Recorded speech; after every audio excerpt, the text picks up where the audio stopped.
सर्वजण आतुरतेने वाट पाहणाऱ्या मुंबईतील सर्वात मोठ्या उत्सवाला म्हणजेच गणेशोत्सवाला आता काहीच दिवस शिल्लक आहेत.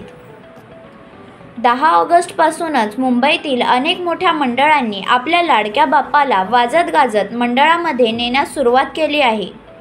पण गणेशोत्सवात मंडळांना धक्का देणारा निर्णय मुंबई उच्च न्यायालयाकडून घेण्यात आला आहे. महत्त्वाची बाब म्हणजे याआधीसुद्धा उच्च न्यायालयाने हा निर्णय दिला होता, पण आता देखील न्यायालय त्यांच्या या निर्णयावर ठाम आहे. मुंबई उच्च न्यायालयाने घेतलेल्या निर्णयानुसार गणेशोत्सवात डीजे आणि डॉल्बी वाजवण्यावर बंदी घालण्यात आलेली आहे. राज्यभरात 27 ऑगस्टला गणरायाचे आगमन होणार आहे. यासाठी सर्वच मंडळ जोरदार तयारी करत आहेत. मुंबईत गणपती आगमनाचा उत्साह आणि जल्लोष काही वेगळाच असतो, पण आगमन आणि विसर्जनाला मंडळांनी आणि सोबतच घरगुती बाप्पा बसवणाऱ्या कुटुंबांनी डॉल्बी किंवा डीजे लावायचा नाही, असा निर्णय मुंबई उच्च न्यायालयाकडून कायम ठेवण्यात आला आहे. ध्वनी प्रदूषणाला आळा घालण्यासाठी मुंबई न्यायालयाकडून हा निर्णय कायम ठेवण्यात आला आहे. गणेशोत्सवात डीजे वाजवल्यास आणि न्यायालयाच्या आदेशाचे उल्लंघन केल्यास संबंधित मंडळावर पोलिसांकडून कायदेशीर कारवाई केली जाणार आहे. या निर्णयामुळे अनेकांना धक्का बसलेला असला तरी या नियमाचे पालन करणे हे बंधनकारक असणार आहे.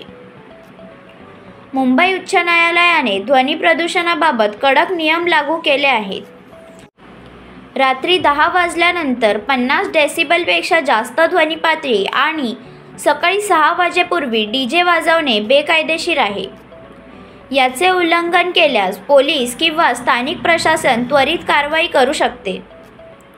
मुंबई पोलिसांना डीजे उपकरणे जसे की साऊंड सिस्टम, मिक्सर आणि लाऊडस्पीकर जप्त करण्याचा अधिकार आहे. त्यामुळे गणेश मंडळांना मोठ्या आवाजाच्या डीजे सिस्टमऐवजी पारंपरिक वाद्यांच्या गजरात बाप्पाची मिरवणूक काढावी लागणार आहे. परंतु डीजे बंदीचे उल्लंघन झाल्यास गणेश मंडळाच्या पदाधिकाऱ्यांवर कडक कारवाई होऊ शकते, ज्यात परवाना रद्द करणे किंवा मंडपावरती इतर निर्बंधांचा समावेश आहे.